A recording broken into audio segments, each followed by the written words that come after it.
Please like, share and subscribe. Thanks for watching.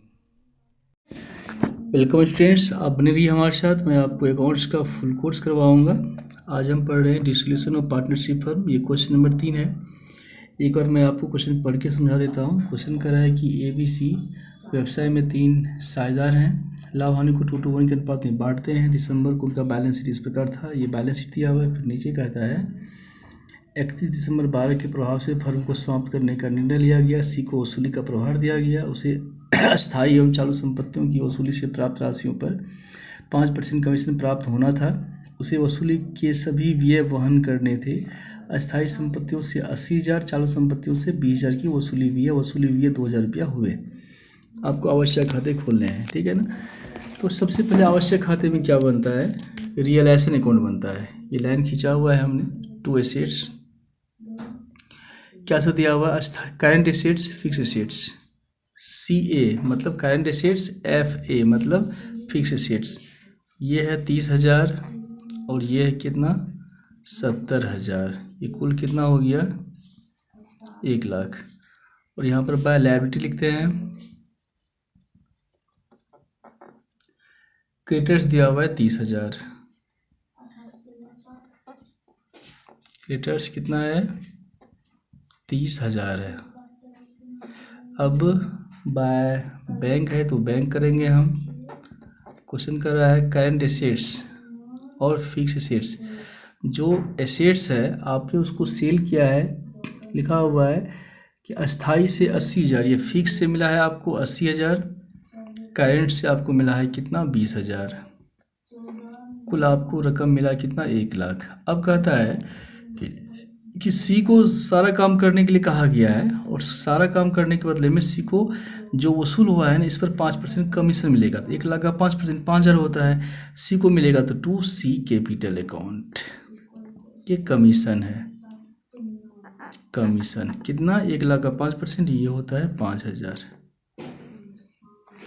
आगे creditors है 30,000। इसके बारे में कुछ कहा गया है क्या? देख लेते हैं। कुछ नहीं कहा गया तो पूरा पेमेंट करेंगे हम टू कैश या बैंक। तो बैंक लिखिए, हर जगह बैंक है। क्रेडिटर्स कितना? 30 का 30 और तो कुछ नहीं है।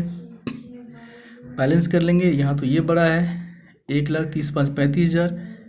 1,35,000 1,35,000 एक 30 चला गया तो लॉस हो गया कितना? 5,000 बाय लॉस। ठीक है, बांट दो ABC में। अनुपात है 2:1 तो 2,000 2,000 1,000 2,000 2,000 और 1,000।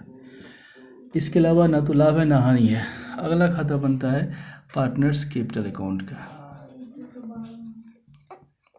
Partners capital account AB। एक काम करते हैं, जगह कम है तो अलग अलग बना लेते हैं। AB का एक साथ बना लो, C का अलग कर लेंगे, ठीक है ना। A है, B है, A है, B है। तो पूंजी पहले से दिया रही तो बताए हुए हैं बाय बैलेंस। BD होता है, A का है 40, B का है 30। तो ये है 40 और ये कितना है? 30,000 है। 40 30। इसके अलावा यहाँ से लॉस हुआ है तो लॉस DR में 2 रियलाइजेशन अकाउंट कितना? 2,000 2,000। ठीक है, और तो कुछ नहीं है इसमें। चलिए बैलेंस कर लो। ए की बात करेंगे तो ए की पूंजी है 40, बी की पूंजी है 30।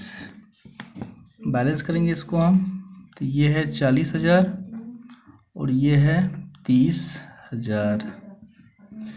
2 माइनस कर दो तो ए को मिलेगा 38,000। 2 माइनस कर दो तो बी को मिलेगा 28,000।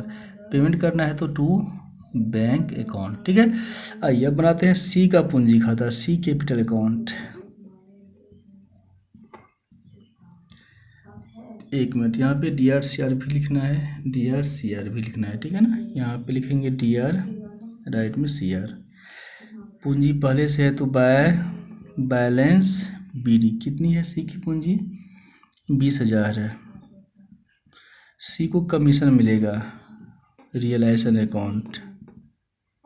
कितना 5,000 लॉस हुआ है तो टू रियलाइजेशन कितना सी का लॉस है 1,000 टू बैंक कर दो 2,000 रुपया खर्च हुआ है तो टू बैंक एक्सपेंस कितना 2,000 और जो बच गया सी को पेमेंट करेंगे हम लोग। ये हो गया 20/5 25,000 25,000 ठीक है। अब सी को फाइनली पेमेंट कितना करेंगे ये देख लेते हैं हम लोग।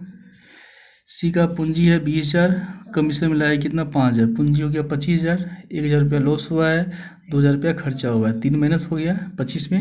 अब सी को मिलेगा कितना 22,000 ठीक है। लास्ट में बनता है बैंक अकाउंट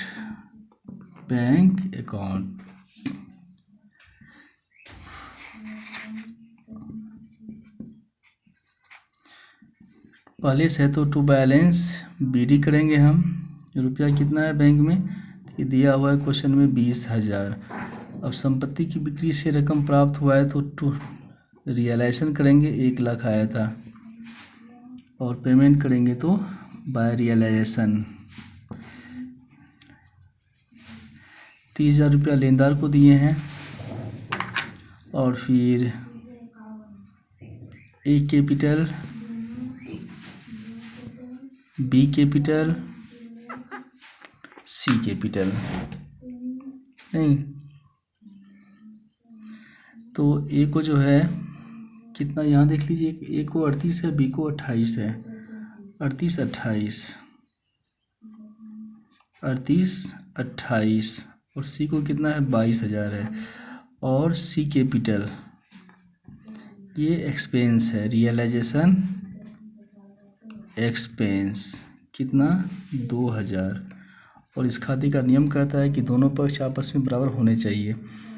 तो ये 2 8 10 8 18 2 20 हासिल 2 2 4 2 6 3 9 3 12 1,20,000 हो गया ठीक है ना।